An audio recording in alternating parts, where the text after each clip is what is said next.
American president Donald ട്രംപിന്റെ നിലപാട് തള്ളി UAE.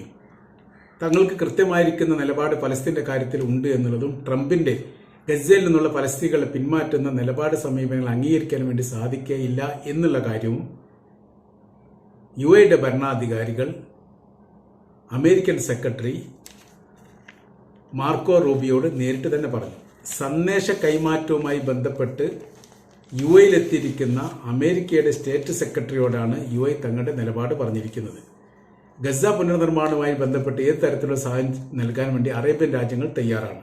എന്നാൽ അവരെ മാറ്റി നിർത്തിക്കൊണ്ട് അവിടെ പുനർനിർമ്മാണം നടത്തുക എന്നുള്ളത് അംഗീകരിക്കാൻ വേണ്ടി സാധിക്കില്ല. നിങ്ങളിപ്പോൾ സംസാരിക്കേണ്ടത് ഗസയിലേക്ക് വരാനുള്ള വാഹനങ്ങൾ ഇസ്രായേൽ സൈന്യം തടയുകയും അവരുടെ വാഹനങ്ങളും വസ്തുക്കളും നശിപ്പിക്കുകയും ചെയ്യുന്ന പ്രവൃത്തികൾ ഇപ്പോഴും തുടരുന്നു. അത്തരം വിഷയത്തിൽ ഇടപെട്ടുകൊണ്ട് മനുഷ്യത്വപരമായിരിക്കുന്ന സഹായങ്ങളും സമീപനങ്ങളും ഫലസ്തീനികളോട് സ്വീകരിക്കേണ്ടതിന് പകരം ഫലസ്തീനെ വീണ്ടും പ്രയാസത്തിലാക്കുന്ന ഒരു പ്രവൃത്തി കാര്യങ്ങളൊക്കെ അമേരിക്കയുടെ ഭാഗത്തുനിന്ന്